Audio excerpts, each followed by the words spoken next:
I know how big traveling is. We spoke about Trevor Noah and his platform. He's spoken about if you ever are to invest in anything, invest in travel. David Ajay, Ghanaian British. So he's been in Britain and seen the European way. Ex-President Thabo Mbeki, I think, studied in London at some point. Then I think of Kanye West, who for a part of his childhood was based in Asia. Not sure if it was Japan or somewhere. And the importance of what that does to be like, I'm in these spaces. Now you're speaking about the prof that taught you art.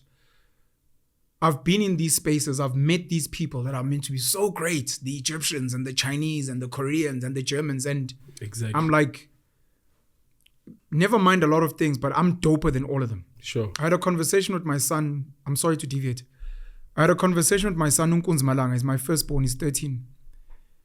He's been based in China for 4 years. His mom was teaching there. He's there with his younger sister, Africa. They moved last year to Brazil. So they're going to be there maybe for 2 years or 4 years. I'm not sure. We'll see how it goes. And one of the conversations we had, me and him, was, how have you felt being in spaces in China? And he explained a lot of the nuances.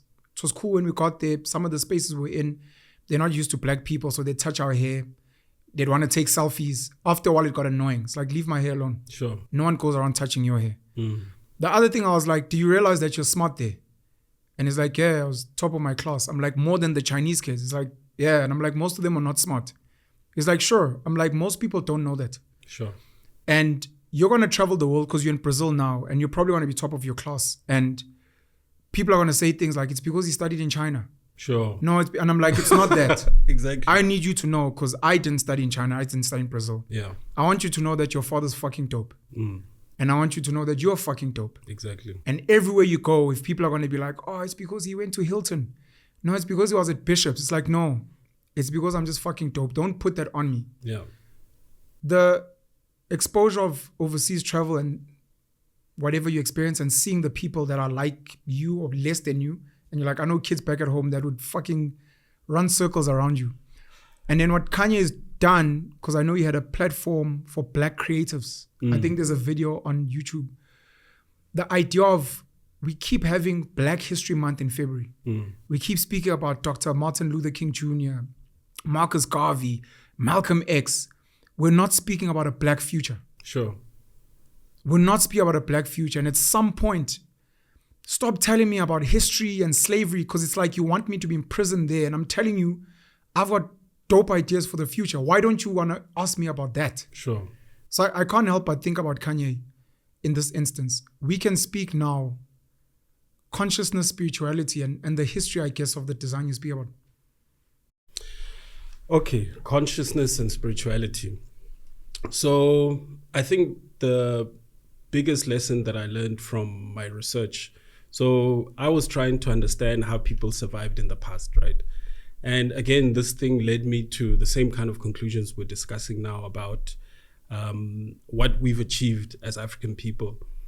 So in my research, I was trying to understand how people survived various disasters in the past. And one of the key things that I came to realizing is it was through people knowing that they can condition their own brains. You know about brain conditioning, Ivan Pavlov, the Russians basically brainwashing people. There was self-imposed brainwashing. Please tell us that story. Pavlov and the Russians. So Pavlov basically was this this psychologist in Russia who came up with a system of brainwashing a dog by either giving it a treat or giving it a punishment. And he realized that, by taking it through these different exercises, he can condition its brain.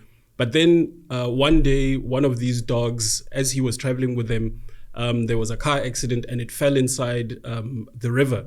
When he took the dog out of the river and he took it back to the lab, he realized all the training was gone, right? Meaning that the trauma basically undid all of that training. Now, this is the story of Pavlov's dog. Yeah. Okay. Now, through my research, I realized that African people, through a process that we call ritual, right, had already discovered this many, many, many years ago. So basically, think about what happens in a ritual. You start from a certain kind of reality, a certain type of existence.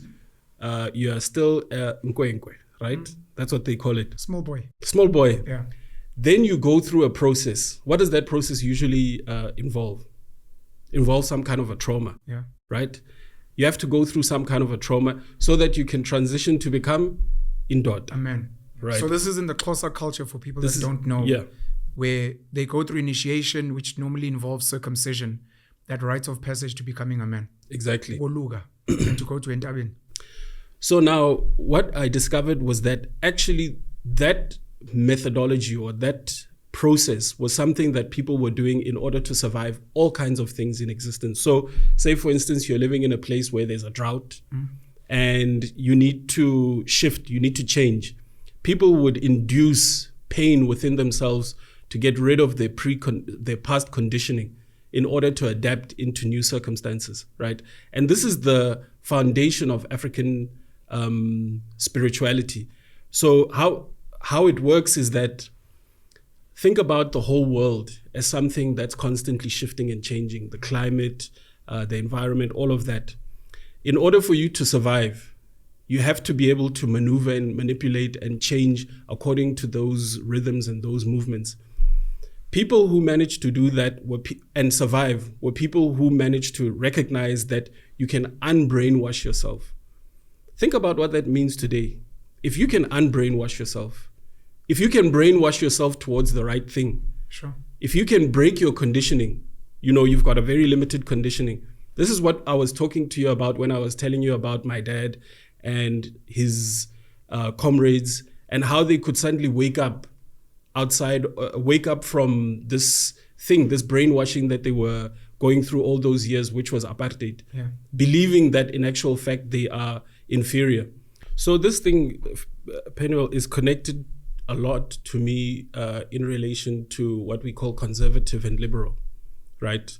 I have a lot of people in my life who perceive themselves as conservative, right? Far right thinkers, people who are like, things need to stay the same, things shouldn't change. Tradition, and then on the other side, there are those people who call themselves liberal. And right now in South Africa, people are playing with people's minds with these simple categories, these dichotomies, which actually comes from the US. I mean, the US, they are on the verge of killing each other because of so-called liberal and so-called conservative values. Wokeness. Right? On the one side, it's wokeness. On the other side, it's whatever. Yeah. Now, there's this political philosopher I watched recently. His name is Bremner. I can't remember his first name now. And he talked about how the most powerful thing that you can have is strategy. And strategy comes when your worldview is so broad and so wide, you force yourself to see something through someone else's perspective. Like, for example, if you've got a friend who's part of the Ku Klux Klan, you say, hey, my man, I want to really understand what's going on in the Ku Klux Klan. Why do you guys think the way you do? What's going on in that side, And then you go to another friend who's part of the LGBTQI community and you say, hey, my friend, I want to really understand what's going on with you. What's happening in the LGBTQI community? Some people will hear me say that and they'll just be like, hey, you're crazy. Yeah. But in actual fact, what that means is that you understand the nuances of both those sides so well that you've got this meta view. You can perceive this thing from a bird's eye view and your capacity to adapt. Now, this is what I'm saying African people from my research had, this deep level of adaptation. Charles Darwin. Yeah, on an even deeper level, right? So I just wanted to mention that it's not the strongest or the smartest species that survives, but the one most adaptable to change. Exactly, the most adaptable to change. So this thing that I got from my research, this idea of being able to and recondition yourself is the most powerful tool that I've found so far in my research.